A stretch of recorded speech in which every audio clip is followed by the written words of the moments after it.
तर आज बनवणार होते मी वांग्याची भाजी. तर आता मध्ये जेव्हा मी गावाला गेलते तेव्हा माझ्या सासूबाई वांग्याची भाजी बनवत होत्या. तेव्हा मी बघितलं होतं त्या कशा बनवतात ते, आणि त्यांनी खूपच छान भाजी बनवली होती.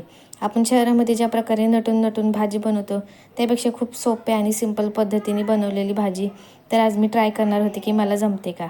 तर मस्तपैकी अशी ताजी ताजी छोटी छोटी वांगी आणली होती आणि मस्तपैकी शेंगदाण्याचा कूट तयार करून घेतला होता. आणि त्याच्यामधला थोडासा कूट बाजूला घेऊन त्याच्यामध्ये घरातले सगळे मसाले टाकून घेतले. त्यानंतर लसूण कुटून घेतला होता, तो सुद्धा गावाकडनंच आणला होता लसूण.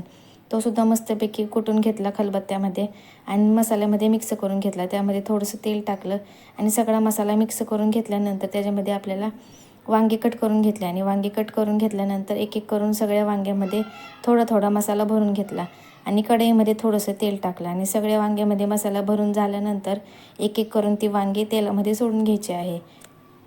आणि वांगे सोडून घेतल्यानंतर आपल्याला लगेच पाणी नाही टाकायचं. त्याच्यामध्ये आपल्याला मस्तपैकी वांगी अशी परतून घ्यायची आहे ब्राऊन कलर येईपर्यंत.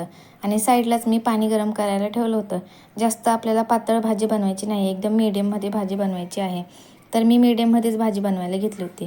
सगळे वांगे परतून वगैरे झाल्यानंतर त्याच्यामध्ये थोडंसं गरम पाणी टाकायचं आहे. जास्त पातळ भाजी करायची नाही. आणि अशी भाजी बनवल्यानंतर भाकरीसोबत खूप छान लागते ही भाजी खायला. आणि स्वास्तिकला विचारलं तुला काय खायचं, तर तो मला मॅगी खायची. त्यामुळे त्याच्यासाठी थोडीशी मॅगी बनवली होती आणि अशा प्रकारे माझी वांग्याची भाजी तयार झाली होती. तर आजच्या पुरतं एवढंच.